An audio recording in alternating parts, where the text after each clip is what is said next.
Hello my darlings, I hope you are all well and are having a fabulous day.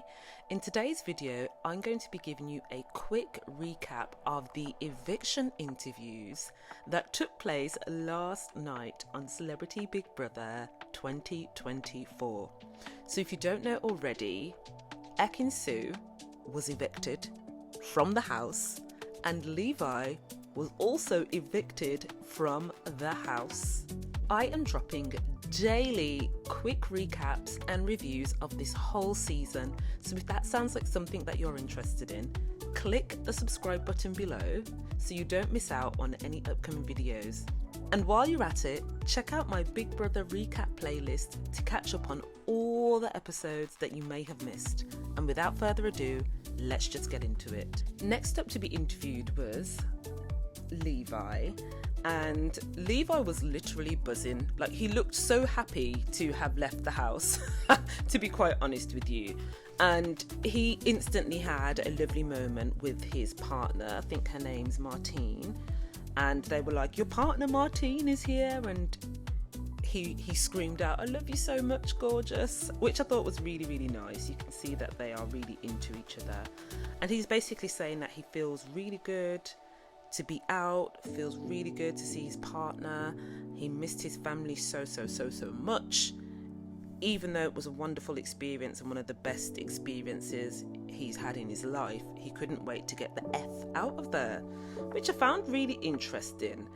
But I guess he actually did go through a bit of an emotional roller coaster internally. So that's probably why he felt so drained. And AJ and Will were like, why do you think you're here today? Why do you think you got nominated? And he was like, I think it was because of that boring moment. I called Coulson boring, and he really was like, oh, Levi, like, you're going to keep rubbing it in. You're going to keep rubbing it in. And basically he was like, Coulson really was boring, but at the end of the day, you know, by the time we got to the Battle of the Bands competition, I thought that he wasn't that boring person anymore, and I don't feel like he accepted my rationale of why I thought he was boring and how he redeemed himself. And basically he said that during the competition, Bradley was shook and he was walking around with two left feet, which is what Levi's words, not mine. He said he was walking around the competition with two left feet, didn't know the verse to the song, and Levi literally had to take him to the bathroom and coach him. He did a bloody good performance and he turned himself around, he redeemed himself, and after that he respected him that much more, and he thought that he wasn't boring. And AJ was like, but did you just think that he may be shy? And Levi said he did think that he was shy, and basically he wouldn't have chose to use the word boring, but the word boring was on the card, and he was the only person that he could have identified with that particular phrase. And then they were like, you know, did you realise how much your comment affected him? And he said yes, and that he apologised 3 times to him. You know, he immediately regretted it, but even though he said what he said, he did think that it was a positive thing because, you know, he gave the negative and then he spun the positive. But ultimately they did have a great connection, and they connected over their love for music. And that his nomination for David and Coulson was both a bit of a revenge response, because he was literally responding to both of them. And ultimately he was just so surprised that Coulson was just holding on to the grudge, basically. So that was that. He didn't actually say who he would have voted for if they hadn't have voted for him. He basically said that he went in without a plan. Before I get into the next sip of tea, if you like this video and you have been liking my content thus far, please hit that like button, hit the subscribe button, and subscribe to my channel, because honestly guys, it really helps me, and it helps the algorithm push my channel up to the top, so you and others can see all of this content and, yeah, get the tea that I am sharing. Anyway, let's continue. Oh yeah, one of the things he did say was that David was a flaccid member. What does the word flaccid mean? Soft and limp, not firm, flabby, flaccid biceps, lacking force. He said that David was a flaccid housemate and that he divided the house because of his energy, which I found interesting. And he said that he was the greediest person in the house. He ate all the food, and that he thought that they had a connection based on that, because ultimately Levi's position in the house was cooking. That's all he did. His place was the kitchen. Levi said that he cooked all of this lovely food and he felt like he had so many bonding moments with them all eating food together as a family.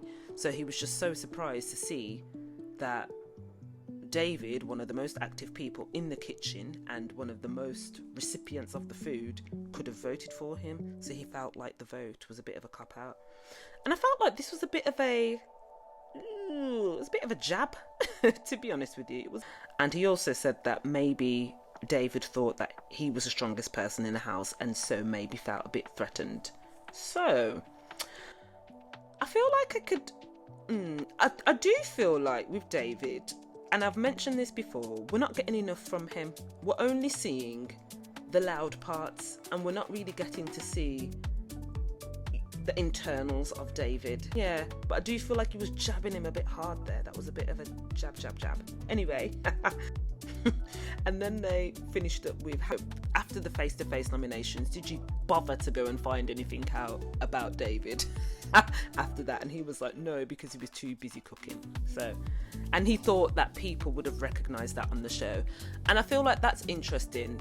I mean, edits are edits. We're only going to get, 45 minutes out of 24 hours of filming, so we can only see so much. But actually it did look like David was doing quite a bit of cooking, or was keen on cooking a lot himself. So I don't know.